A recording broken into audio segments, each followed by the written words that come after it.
अफगान तालिबान काबिज तालिबानी रिजीम के साथ पाकिस्तान के सीज फायर जो कि अनाउंस हुआ था उसमें चंद घंटे बाकी खत्म होने में टेम्परेरी सीज फायर के और एन उसी मौके पर जब दोहा में मुज़ाकरात के लिए आलमी ताकतें और अरब ममालिक कोशिश कर रहे हैं, अफगान तालिबान ने भारत की ईमा पर पाकिस्तान के खिलाफ अपने नए मंसूबे को अमली जामा पहनाने का आगाज कर दिया है। इस वक्त नाज़रीन कराम अटक पुल तक तालिबानी फौज पहुंचाने का ऐलान और उससे भी ज्यादा खतरनाक अफगानिस्तान के नेशनल टीवी पर बैठकर पाकिस्तान की मिलिट्री क़यादत को निशाना बनाने की बातें, पाकिस्तान के आर्मी चीफ को निशाना बनाने की बातें, इस वक्त ये बात बहुत वाज़ेह अंदाज में हमारे सामने क्लियर हो जानी चाहिए कि ये सीज फायर की तमाम तर कोशिशें जो हैं या सीज फायर को भी इस वक्त भारत की ईमा पर तालिबानी रिजीम जो है वो एक टूल के तौर पर इस्तेमाल कर रही है टू रीग्रुप देमसेल्व्स। और अब इंडिया चूंकि खुलकर इनकी सपोर्ट कर चुका है, उनकी मिनिस्ट्री ऑफ एक्सटर्नल अफेयर्स, और पाकिस्तान इस वक्त मुकम्मल तौर पर दोनों फ्रंट्स पर लड़ने के लिए तैयार है। अल्लाह की मदद, अल्लाह की नुसरत शामिल हाल हुई और पाकिस्तानी अवाम जो है वो मिलकर लड़ेगी अपनी अफवाज से। We are completely ready, bring it on.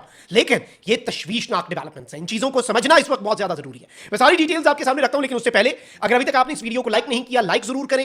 Comment section में पाकिस्तान जिंदाबाद का नारा आपने लाजमी लिखना है और जिन लोगों ने चैनल को सब्सक्राइब नहीं किया उनसे मेरी ये दरखास्त होगी कि चैनल को भी लाजमी सब्सक्राइब कर लें। नाज़रीन कराम, इस वक्त सूरत हाल क्या है, सूरत हाल समझें। इस वक्त सिचुएशन ये बन चुकी है कि पाकिस्तान और अफगानिस्तान के दरमियान जो सूरत हाल है, फिर भारत के साथ और भारत की हर्जा सराई, Pakistan is completely ready for to front war और हम ये अंदाजा कर भी रहे थे। खैर, भारत ने टू फ्रंट वॉर मुसल्लत की तो आपको लगता है कि पाकिस्तान भारत के साथ सिर्फ खुद लड़ेगा, हम ईस्टर्न साइड से भी इंडिया में घुसेंगे और वो एसेट्स भी इंडिया के निशाना बनाएंगे जो उसने पाकिस्तान से महफूज रखे हुए हैं। फिर शायद टू फ्रंट के बजाय थ्री फ्रंट वॉर हम इंडिया पे मुसल्लत कर दें। ये तो लगड़ बगड़ है जो इन्होंने दूसरे फ्रंट पे हमारे लिए लाए। ये इन्हें इंडिया वालों को याद रखना पड़ेगा कि इस मर्तबा मोदी ने कहा है कि टेरिटोरियल गेम्स हम करें, यानी कोई भी थोड़ा सा टेरिटोरियल लॉस जो है वो पाकिस्तान पे इन्फ्लेक्ट करना है ना, पाकिस्तान की कोई टेरिटरी ले लें तो मोदी की टेरिटरी बचेगी, अरुणाचल और लद्दाख को चाइना छोड़ेगा, एलओसी की फर्जी लकीरें पाकिस्तान नहीं मिटाएगा और दूसरी तरफ से बांग्लादेश ने सेवन सिस्टर्स और जो चिकन स्टेक है उसे दबोचेगा नहीं पाकिस्तान मिलकर बांग्लादेश के साथ। ये तो इनकी खाम ख्याली है। लेकिन जो असल मंसूबा है, जो असल घिनौना इस वक्त प्लान है, उसका आप अंदाजा करें। इस वक्त देखें, अफगान तालिबान और तालिबानी रिजीम ये कोई मिलिट्री नहीं है, ये कोई गवर्नमेंट नहीं है, ये कोई स्टेट नहीं है, ये नॉन स्टेट एक्टर्स ही हैं। इनकी पूरी जिंदगी इस तरीके से रही। चमन स्पिन बोल तक बाबे दोस्ती पे इन्होंने कैसे हमला किया, आईईडी लगा के। ये दहशतगर्द करते हैं, इनकी फौज भी दहशतगर्दों वाला ही काम करती है क्योंकि इनकी पूरी जिंदगी इसी तरीके से गुजरी है और इनके साथ मिलकर खारजी भी लड़ रहे थे। ये भी एक बहुत बड़ा सबूत है कि भाई ये सब के अंदर इन्वॉल्व है। और अब नाज़रीन इकराम, आप ये देखें कि अफगानिस्तान का एक एमपी जो है वो तालिबान से अफगान नेशनल टेलीविजन पर बैठकर, और याद रखिएगा अफगानिस्तान के नेशनल टीवी पर बैठकर काबुल में, कि आपको लगता है कि वो तालिबान रिजीम की मर्जी के बगैर बात कर सकता है। और एंटी पाकिस्तान हेट जो है वो इस कदर फैलाया जा रहा है और इनके पास हाल वही है। और भाई पाकिस्तान तो ड्रोन्स भेज के, फाइटर जेट्स भेज के टारगेट करता है। ये अभी तक उस अपने माइंड सेट से ही नहीं निकले, खुद कुछ धमाके, आईईडी और दहशतगर्दी वाला कि जी गले काट दो, ये कर दो, वो कर दो, दरिंदे हो, जानवर हो तुम लोग। लेकिन अब आप ये देखें कि ये क्या कहता है कि भाई अफगान तालिबान जो है ना, उन्हें खुद कुछ बम्बार भेजने चाहिए पाकिस्तान में। पहले नहीं भेजते थे, मारते हैं ना, 50 हमने कल मार दिए तुम्हारे खुद कुछ बम्बार जो सीज फायर की आड़ में भेज रहे थे। लेकिन इनकी दीदा दिलेरी देखें, मैं ये समझता हूं ये इस तरह का कुछ करना इनके वाइल्डेस्ट ड्रीम्स, लेकिन इनकी हिम्मत देखें। कहते क्या है जी कि पाकिस्तान के मिलिट्री चीफ को निशाना बनाया जाए खुद कुछ हमले में, और ये अफगान तालिबान की रिजीम भेजे खुद कुछ बम्बार। ये सबूत कम है कि इनके नेशनल टेलीविजन पर ये बकवासियात हो रही हैं। अब जो परेशान कुन और तशवीशनाक चीज है वो ये है कि ये तो चले इसकी बढ़क है ना, लेकिन अब अफगानिस्तान का जो मिनिस्टर है तालिबान की इस काबिज रिजीम का, नूरुल्लाह नूरी, ये नूरुल्लाह नूरी नामी जो मिनिस्टर है, ये बॉर्डर्स और इन चीजों का मिनिस्टर है। और ये पाक अफगान बॉर्डर क्लैशेस पर इसने स्टेटमेंट क्या दी है कि Afghanistan doesn't have any official और formal border with Pakistan, although this is an international border, they call it Durand line.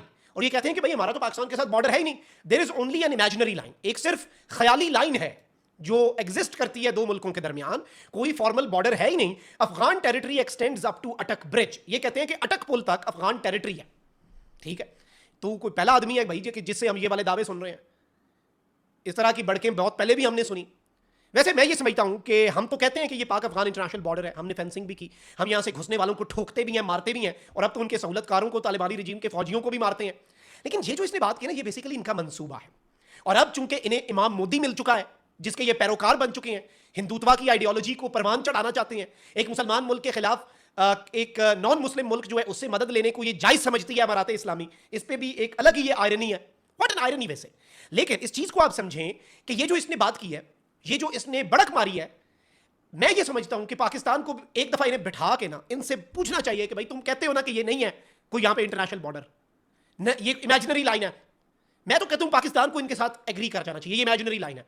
मिटा नहीं दी पिछले दिनों हमने, पाकिस्तान ने नया हमसाया भी बना लिया था चौकियों पे कब्जे करके, तुम्हारे फौजी सफेद झंडे लहरा के भाग गए, 2 दिन तक अपने साथियों की और साथ जो खारजी दहशतगर्द लड़ रहे थे उनकी लाशें नहीं लेने आए। इतने तुम लोग फन्ने खान।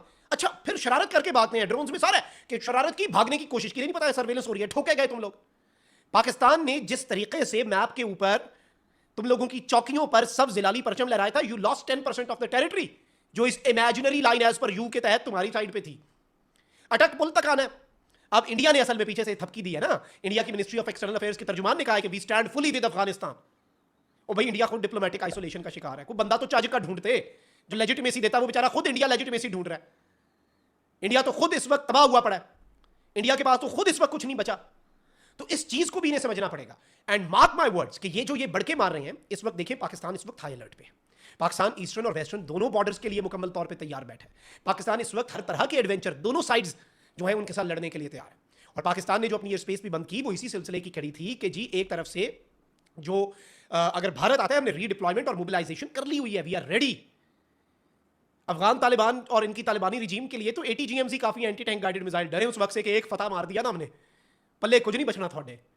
फतह वो है जिससे फतह 1 फतह 2 से भारत जो है वो चीख उठा था, दुनिया हिल गई थी। और अभी पाकिस्तान ने, यकीन माने, मैं आपको ये वसूख से बता रहा हूं कि इंडिया के खिलाफ मई के क्लैशेस में पाकिस्तान ने अपनी मिलिट्री माइट जो है ना उसका 20 से 30% यूज किया था, सिर्फ 20 से 30%। लेकिन अफगान तालिबान जो है इनके खिलाफ हमने अभी तक अपना 2 से 3% भी नहीं यूज किया। इन्हें तो हमारे बुजुर्ग तैयारे, मिराज तैयारे जाके मार आते हैं।